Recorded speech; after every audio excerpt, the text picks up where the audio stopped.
Bonjour à tous, rendez-vous ce dimanche sur l'hippodrome de Deauville pour une nouvelle émission Quintet Flash et c'est un Quintet Plus qui va se disputer dans le prix de la place Morny.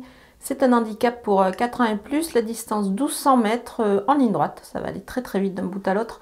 Évidemment, on va avoir affaire à des spécialistes de ce genre de tracé.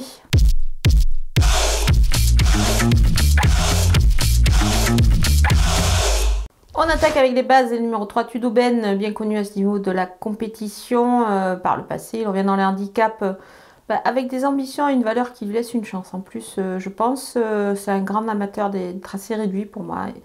Il ne va pas taper loin. Le numéro 2 Rockboy, ce bon sprinter, découvre les handicaps, une valeur qui me paraît plutôt pas mal pour lui. Il peut profiter d'une situation, cette situation intéressante et surtout de son aptitude aux distances réduites pour se distinguer. Le numéro 10, Tertius, une belle régularité, surtout depuis son retour, il enchaîne. Du coup, ça me paraît plutôt pas mal ici, et ça s'annonce plutôt bien dans ce lot, surtout sur cette distance réduite.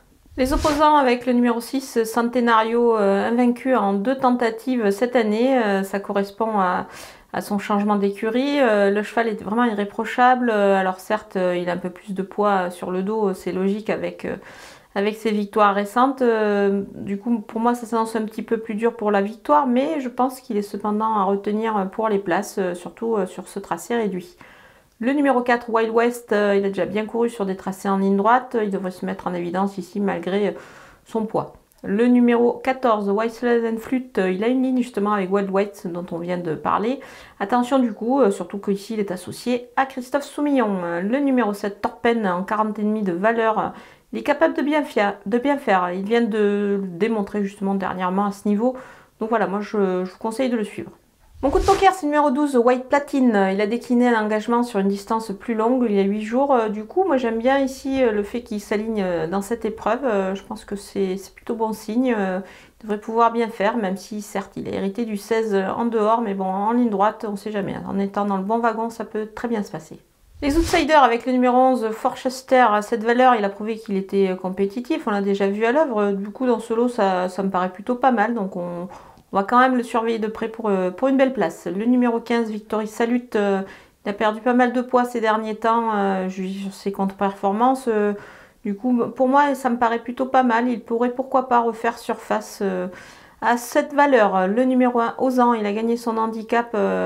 Il a pris 3 kilos là-dessus. C'est plus compliqué désormais, mais il aime cette courte distance. Donc voilà, un petit peu de fraîcheur. Avec cette petite fraîcheur, il peut réaliser une perf et accrocher une place.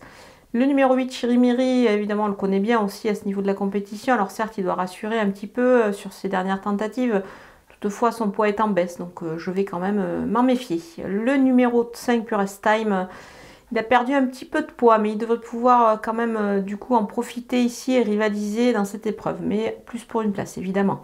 Le numéro 16, Ismaël Paint, il est confirmé sur les parcours de vitesse, mais à cette valeur, il n'a plus une grosse marge de manœuvre. Donc on le verra peut-être plus en bout de piste sur ce parcours réduit qu'il affectionne. On termine avec les délaissés. Le numéro 13, Drogo, il doit montrer autre chose sur ses dernières tentatives, pas trop d'emballement ici.